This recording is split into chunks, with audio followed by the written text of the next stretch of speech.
Información precisa, completa, veraz, objetiva e independiente. Directo a tu pantalla. Voz de América en RCR 750. Julio Borges, comisionado de Relaciones Exteriores del gobierno interino presidido por Juan Guaidó, reconocido por decenas de países, expuso el domingo que el interinato pretende perpetuarse, por lo que insiste en que debe desaparecer por completo. En nuestro modo de ver, el gobierno interino se ha deformado y en lugar de ser un instrumento para luchar contra la dictadura, el gobierno interino se ha convertido simplemente en una especie de medio en sí mismo, en una especie de fin en sí mismo, en una especie de casta que está existiendo allí, donde se ha profesionalizado o se ha burocratizado lo que tiene que ver con un espacio que no está cumpliendo su manera de ser. Borges anunció que pondrá su cargo a la orden el martes durante la sesión de la Comisión Delegada del Parlamento de 2015 y subrayó que es momento de tomar decisiones. El epicentro de la lucha venezolana, en primer lugar, en esta etapa, tiene que volver a reconstruirse dentro de Venezuela. Nosotros hemos perdido legitimidad, apoyo internacional, porque ha habido demasiadas contradicciones, ha habido demasiados errores, ha habido demasiados escándalos. Desde Colombia, Borges afirmó que no seguirá siendo parte de una estructura que, según dijo, ha utilizado activos del Estado para provecho personal. Que no haya ni siquiera una respuesta al plan hurdado que había para tomarse monómeros por parte del entorno de Juan Guaidó es para mí algo intolerable.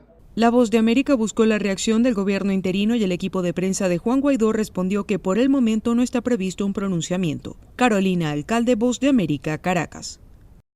En Managua es la segunda semana de diciembre y en una casa de madera de un solo cuarto se observa una fila de sillas ante una estatua de la Virgen María. Una manta colgada a través de la puerta entreabierta dice que viva la Virgen. La casa ya está decorada para celebrar la Purísima, la novena de devoción y rezo a la Virgen María, y en cada calle en los barrios se visualizan casas con sus puertas abiertas de par en par y altares a la Virgen en su interior. En toda Nicaragua se celebra la Purísima. En las fábricas, los barrios, escuelas y oficinas de gobierno, la gente canta, reza y celebra su fe y expresa su cultura en una tradición que dicen es muy nicaragüense. Ángel Urbina, tradicionalista del barrio Monseñor Lescano, dijo a La Voz de América que pese a la pandemia del COVID-19 no ha dejado de realizar la novena y la gritería a la Virgen durante los últimos 3 años y que está preparado para este 7 de diciembre, fecha en que los nicaragüenses se desbordan a las calles para gritarle a la Purísima. Aquí vamos a celebrar siempre la Purísima, con COVID o sin COVID. Aquí somos pobres, pero siempre vamos a celebrar a la Virgencita. Es una tradición que tenemos de nuestros padres, nuestros abuelos. El gobierno del presidente Daniel Ortega colocó en la avenida Bolívar los tradicionales altares a la Virgen, cuyo costo se desconoce y que han sido criticados por la marcada enemistad del Estado con los jerarcas de la Iglesia Católica. Camila Ortega, hija de la pareja presidencial y directora del Ministerio de Economía Creativa, dijo durante la inauguración de los altares 2021. Estos altares hermosos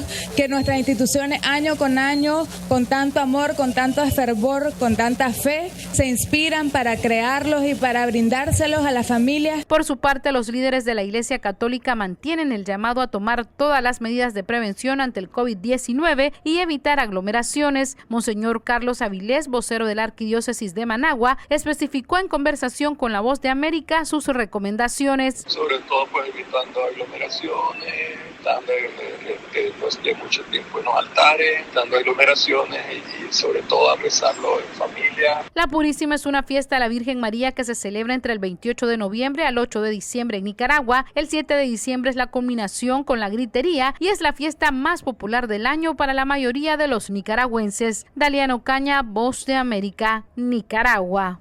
Ante la presencia de la nueva variante del coronavirus, autoridades informaron que se intensificará el programa de vacunación contra el COVID-19 y a partir de este martes se comenzará a aplicar la dosis de refuerzo para adultos mayores de 65 años. El subsecretario de Salud, Hugo López-Gatell, confirmó el primer caso de COVID-19 producido por la variante Omicron en México. Detalló que se trata de una persona de 51 años que vino de Sudáfrica, presenta enfermedad leve y está internada voluntariamente en un hospital privado de la Ciudad de México. El funcionario federal señaló que la presencia de Omicron en el país no significa que estemos comenzando de nuevo la pandemia y apuntó que la Organización Mundial de la Salud ya explicó indicó que es una variante más transmisible, pero no más peligrosa que las demás. La variante Omicron no causa enfermedad más grave. Es muy importante tenerlo presente. Es paradójico, pero una variante que sea más transmisible, como Omicron, y que no causa enfermedad más grave, de hecho, ayuda al propósito social de lograr inmunidad más rápidamente. Ante esta situación se reforzará el plan de vacunación, así lo anunció el presidente Andrés Manuel López Obrador. Vamos a vacunar porque sí, eso es lo que nos protege. Eso sí está demostrado científicamente. Entonces tenemos que seguir vacunando a rezagados, a los jóvenes y a los adultos mayores. Vacunas de refuerzo. Poco más de 65 millones de mexicanos cuentan con su esquema completo de vacunación, lo que significa un 52% de la población total. Cerca de 13 millones de personas tienen una sola dosis y un 86% de la población mayor de 18 años ha sido vacunada. Sara Pablo, Voz de América, Ciudad de México. Para los habitantes de las provincias de Carchi, Sucumbíos y Orellana, el cierre de la frontera con Colombia desde hace 21 meses se ha convertido en un problema económico y social. Muchos de ellos dependían del intercambio de productos para mantener a sus familias. Hoy reclaman que estos pasos se habiliten lo más pronto posible. Carlos Bastidas, conductor de camión ecuatoriano, protesta. En vez de aperturar la frontera, pues nos están limitando el trabajo. En la ciudad de Tulcán e Ipiales hay reclamos, pues la gente ya quiere empezar a trabajar. Carlos Chamorro, comerciante colombiano, enfatiza.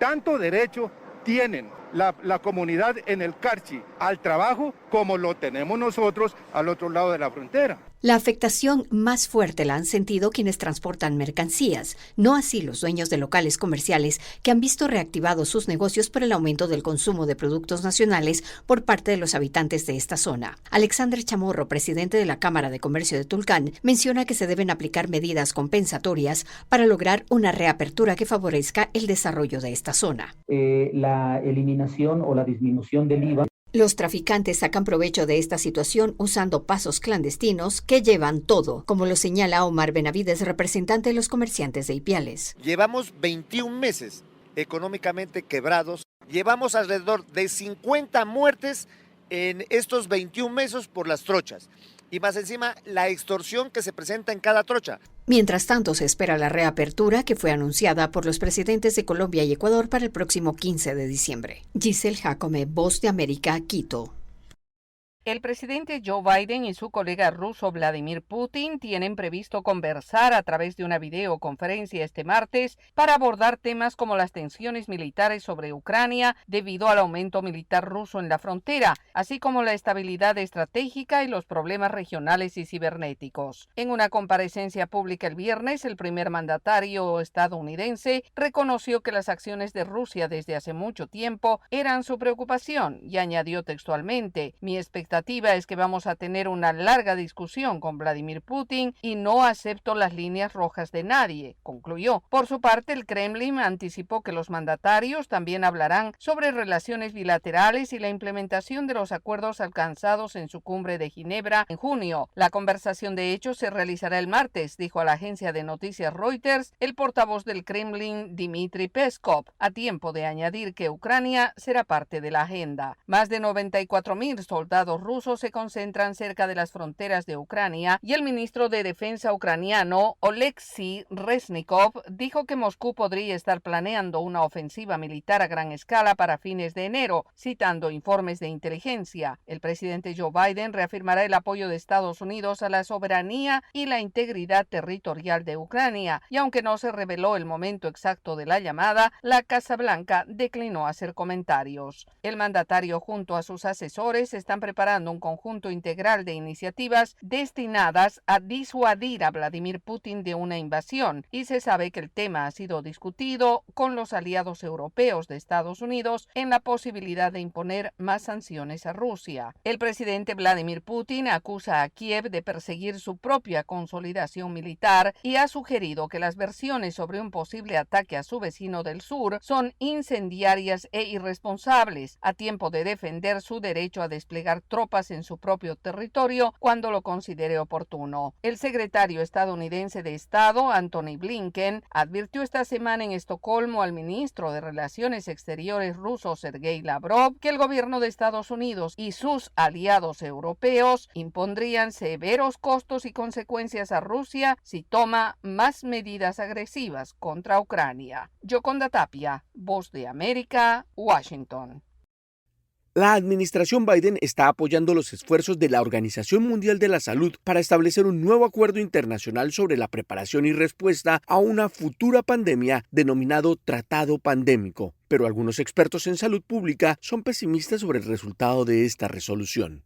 Mientras muchos países se apresuran a aumentar la cantidad de personas inmunizadas y los temores frente a otras posibles pandemias, la secretaria de prensa de la Casa Blanca se refirió al tema. Estados Unidos está comprometido a trabajar con los Estados miembros para llevar adelante las recomendaciones recientes del Grupo de Trabajo sobre Preparación y Respuesta. Eso incluye desarrollar un nuevo acuerdo de la Convención de la Organización Mundial de la Salud u otro instrumento internacional y hacer acuerdos para mejorar la eficacia y agilidad de las regulaciones sanitarias internacionales. Estados Unidos se había opuesto inicialmente a la inclusión de un lenguaje que hubiera hecho que el denominado Tratado Pandémico, propuesto en marzo por unos 2 docenas de líderes mundiales, fuera legalmente vinculante. Se espera que el acuerdo esté listo en mayo de 2024 y Krishna Udayakumar, director fundador del Centro de Innovación de Salud Global de la Universidad Duke, comenta: es muy poco probable que cualquier cosa que surja de este proceso cambie nuestro entorno y la respuesta pandémica actual. Probablemente estamos considerando un proceso de 2 a 3 años para llegar a un tratado real que puede o no entrar en vigencia, dijo. En tanto, organizaciones humanitarias dicen que el tratado pandémico debería incluir una exención de patentes de vacunas, la exención TRIPS de la Organización Mundial de Comercio, después de oponerse inicialmente a la medida. Estados Unidos anunció su apoyo en abril, dejando al Reino Unido, Suiza y la Unión Europea como los únicos que la respaldan, aunque muchos se muestran escépticos de que la administración Biden esté poniendo un peso diplomático real en el tema. Héctor Contreras, Voz de América, Washington.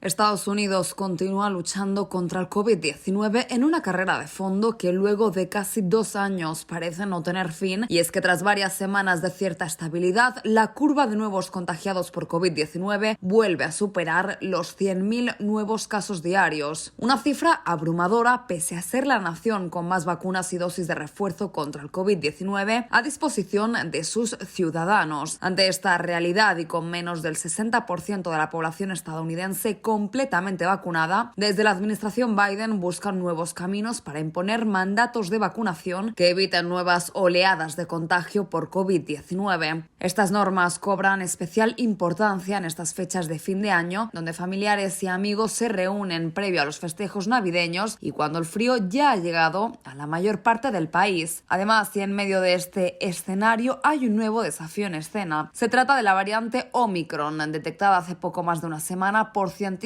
en Sudáfrica y que ya causó al menos una veintena de casos en Estados Unidos. En un alarde de prevención y con el objetivo de frenar la expansión de la variante Omicron, la administración Biden impuso nuevas restricciones de viaje con 7 países del sur de África, una controvertida medida que ha sido criticada por varios expertos. Sin embargo, desde la Casa Blanca continúan defendiendo la decisión, como aseguró el doctor Anthony Fauci, principal epidemiólogo del país y director del Instituto Nacional de Alergias y Enfermedades Infecciosas.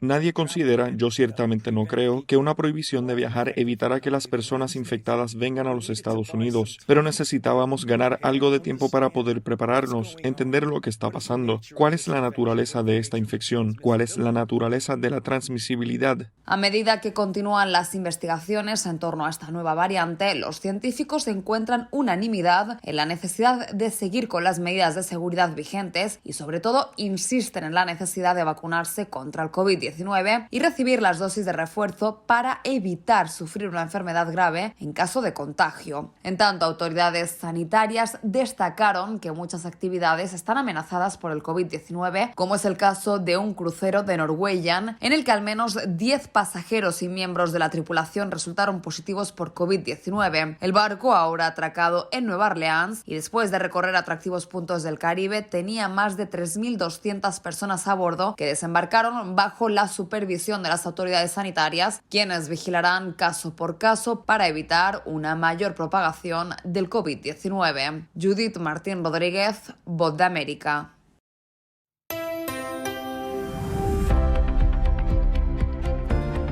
Cordiales saludos a nuestra audiencia desde Washington. Soy Yoconda Tapia y hoy en Conversando con la Voz de América abordamos el tema del restablecimiento del programa para migrantes solicitantes de asilo en Estados Unidos, conocido popularmente como Quédate en México, que por un fallo judicial deberá mantenerse vigente. La decisión preocupa a muchas organizaciones en México que ya están abrumadas por la cantidad de migrantes que deben atender. Y para analizar el tema, nuestra corresponsal Sara Pablo entrevista a Alberto Cabezas Talavero, vocero de la oficina en México de la Organización Internacional para las Migraciones. La Organización Internacional para las Migraciones ha criticado repetida y públicamente la política de Quédate en México porque la consideramos inhumana y contraria al derecho internacional. Creemos que pone en peligro a las personas en contextos de movilidad y seguirá haciéndolo. Entonces, pues hacemos un llamado para que las autoridades de Estados Unidos pongan fin lo antes posible de forma definitiva al programa. Dicho esto, sabemos que va a empezar a llegar una serie de personas a México como parte de este programa y lo que vamos a hacer es que la OIM va a tratar de apoyar a estas personas de manera que hagamos la diferencia en cuanto a poder protegerles en asuntos como mitigar riesgos que enfrentan, prevenir violencia de género que puedan sufrir mientras permanecen en México, informarles de la mejor manera posible de todos los plazos y todas las consideraciones que deben tener, estar atentos para prevenir la trata de personas y darles apoyo en asesoría legal con nuestras contrapartes, apoyos en salud mental y apoyo psicosocial. Esa es un poco nuestra meta desde la OIM. ¿Qué piensas, Alberto, de este acuerdo que hubo aparentemente para que Estados Unidos proporcione recursos para los albergues en México? Mira, el norte de México es una zona en la que la OIM ha estado trabajando ya varios años. Te diría que desde 2019 hemos proporcionado asistencia humanitaria a personas en la frontera y vamos a seguir haciéndolo para beneficio de estas personas, incluidas las migrantes de cualquier tipo y las sujetas al programa Quédate en México. Dicho esto, lo que es muy importante enfatizar es que los recursos son limitados y las necesidades son amplias. El norte de México no tiene nada más a personas que van a empezar a partir del lunes a llegar como parte del programa Quédate en México. Tiene personas que son expulsadas bajo título 42, tiene personas desplazadas internas mexicanas que han llegado ahí con la esperanza de cruzar hacia Estados Unidos de alguna manera y la frontera está cerrada para ellas.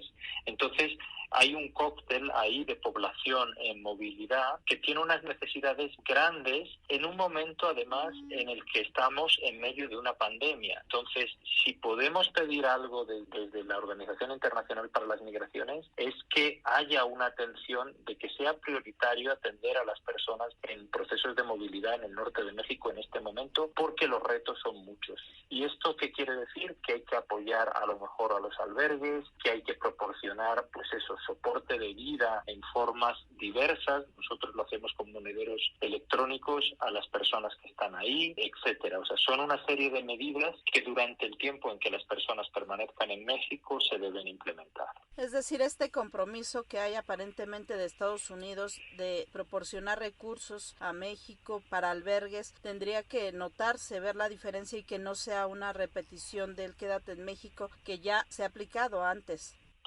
Sí, nosotros no estamos de acuerdo con el programa Quédate en México. Desde la OIM no es un programa que valoremos, al contrario, es un programa inhumano y que es contrario al derecho internacional.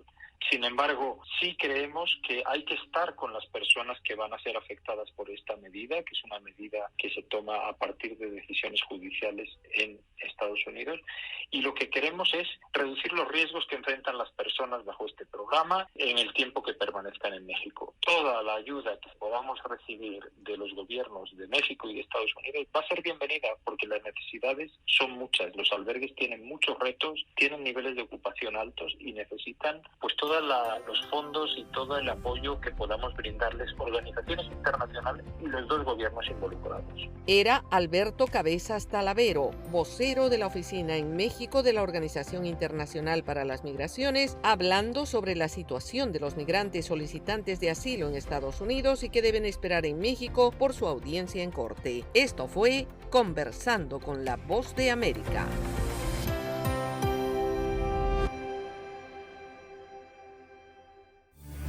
Radio Caracas Radio presentó Voz de América.